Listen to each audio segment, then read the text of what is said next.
welcome home. Welcome home. It's good to have you back where you belong. You fought hard for this land you love, and I thank you for all of us. We're proud to call you one of our own. Welcome home.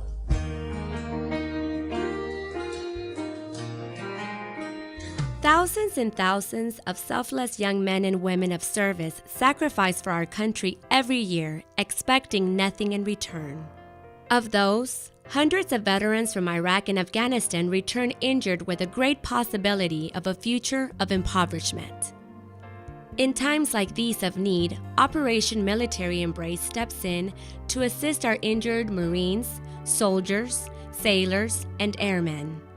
Operation Military Embrace raises funds all throughout the year through many supporters and even other nonprofit organizations like the Watermelon Run for the Fallen, which takes place annually in Hempstead, Texas. We're here once again with the Chief, and all of you have been with us here with the Watermelon Run for the Fallen, and we did recover some funds, and we're very excited to pass those out today. Yes, we were able to give $19,300 away today. $13,300 of which is going to Operation Military Embrace to help our wounded. That's amazing. And what does this money do for your organization? What this money does is it goes to the direct benefit of our injured, many of whom are recovering at Brooke Army Medical Center. Unknown to the public, when a young man or woman is injured in combat, they're probably going to be impoverished as a result of their service to this country because their families come around them and become their caregivers, their non-medical assistants. So they give up their jobs, they give up their income, and then they're paid by the Department of Defense $18,000 a year to care for someone 24/7. And therefore the families are impacted financially in a way that the public is not aware of. So organizations like ours, Operation Military Embrace, are there to support them financially. For instance, we have a young soldier who's out of Fort Wainwright who's with my son's unit in Afghanistan. He just lost his leg in combat. He's got 5 children and a wife, and he's at Brooke Army Medical Center. He's an E5. We are supporting them with a rental car. We're supporting them with financial support, and we're taking care of their Christmas needs for their entire family. So that's an example of where these funds go. Our overhead for this year is 1%. There are very few organizations that can operate with an overhead of 1%, and that's because of statutory requirements primarily. Everything gets to our injured and their families. And Chief Hartley and his family here and these wonderful people in Hempstead have become a part of the group of American citizens and American patriots who care enough about these young people to go to Brooke Army Medical Center and participate in our activities. We're the only organization in the nation that runs a free PX, a free store. We will load up the equivalent of an 18-wheeler in December, and we will go to Brooke Army Medical Center, and we will run a free store for the injured and their families. And there's about 1,000 injured with little children and wives and all, and they're going through very difficult times.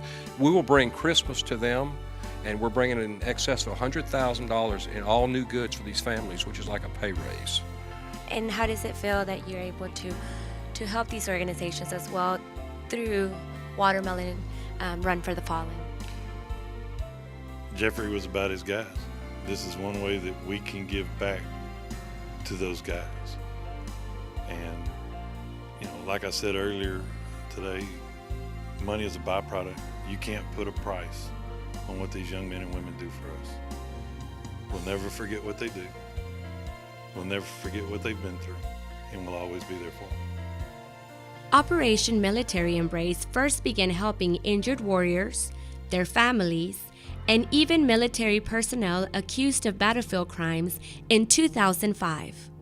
Master Sergeant Todd Nelson has been receiving support for over 4 years, and this is what he has to say. We're here at Operation Military Embrace, and we're here with Mr. Jerry Reed and a special person here, Master Sergeant Todd Nelson. Master Sergeant, could you tell us what this day means to you, and how do you feel about this day? Well, I'm just honored to be invited here. that Military Embrace has stood by my wife and I for over 4 years now. And even when nobody knew they existed, they were up handing me comforters and quilts while I was right out of the ICU 4 years ago, and all the way through the recovery and even now into retirement. Well, I got a chance in '08 to visit Iraq, and I tell you, as a former athlete, I got a newfound respect for our military and what we do to protect our borders and to protect our country. And I just want to tell you, a lot of people put a lot of emphasis on sports and athletes, but you're our hero and you're my hero.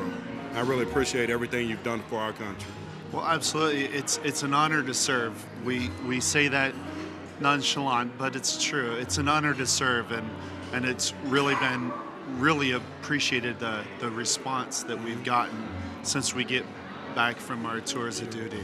Well, Master Sergeant, could you tell us a little bit about any of the programs coming forward that maybe you could put out there to help other soldiers that are coming in, and what ideals do you have in coming together that will be able to help other guys be able to receive assistance and get everything that God intended for them to have? Well, on a very personal note, it only takes 2 seconds for our citizens to thank our service members for their service. Yes.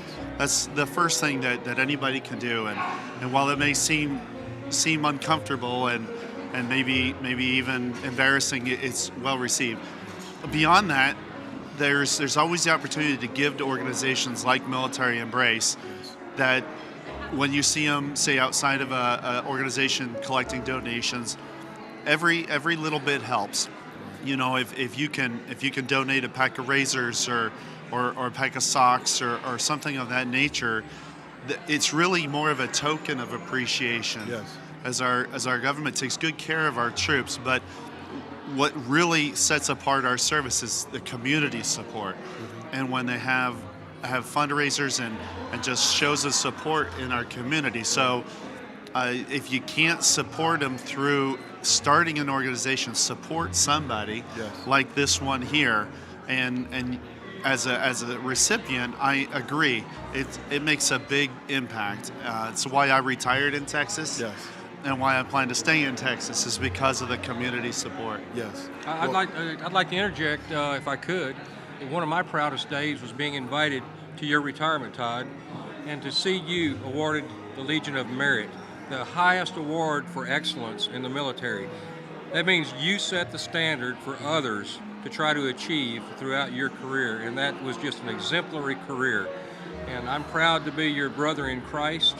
I'm proud that we've come to know you and that you're part of our family, part of our extended family, and will always be. And thank you for your service to our Lord.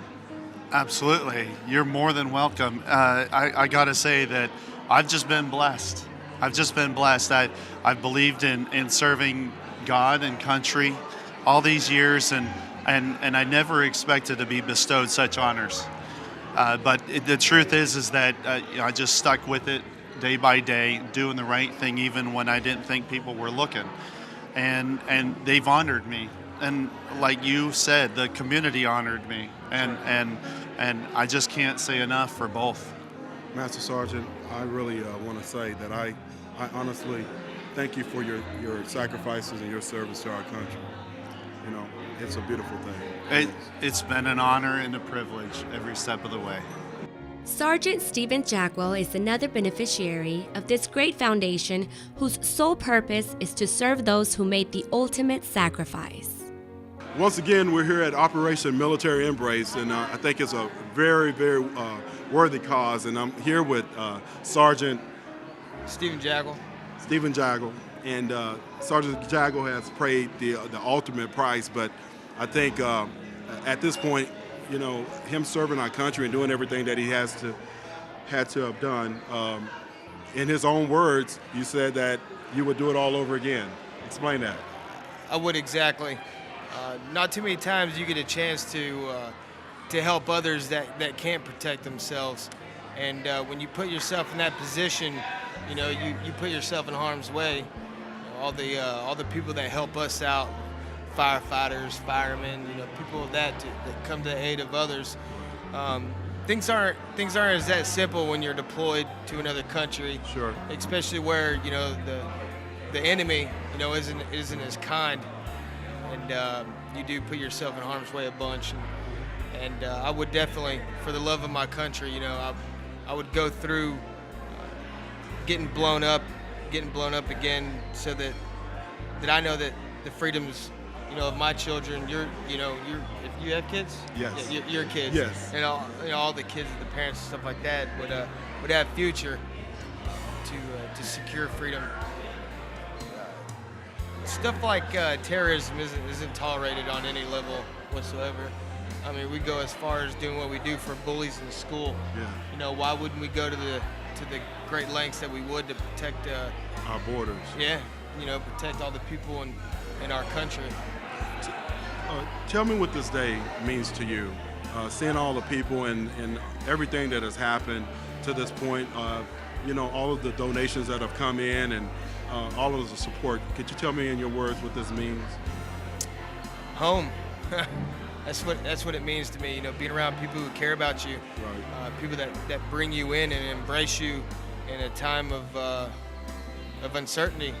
You don't know on a day-to-day basis how things are going to go, and with people reassuring you, giving you comfort, you find something that you'll hold for the rest of your life in that. And I met Deb and Jerry, OperationMilitaryEmbrace, and they met me in the hospital shortly after I had surgery. It was around September or so that I'd first met them, and it's really good to be here with everyone here and get that embrace of the family there. That's the thing that's most important, is when you experience something like that. The community, your family, your Sure. friends, Sure. and that country support that you get, to know that you're not alone in the battle that you face. Things that a lot of people probably take for granted. I think we spoke earlier, Sergeant, and I was telling you about how most people look at athletes and everything what they do and make it such a big deal. And I'm gonna tell you, being around you guys and having a chance to experience it firsthand, going over to Iraq and seeing our guys out there in action and doing their thing and protecting our borders, I just want to tell you that you're my hero. Yeah. You really are. You're my and I hero. appreciate everything that you've done for this country. And I thank you and I thank God. Appreciate that. All right, brother. Thanks.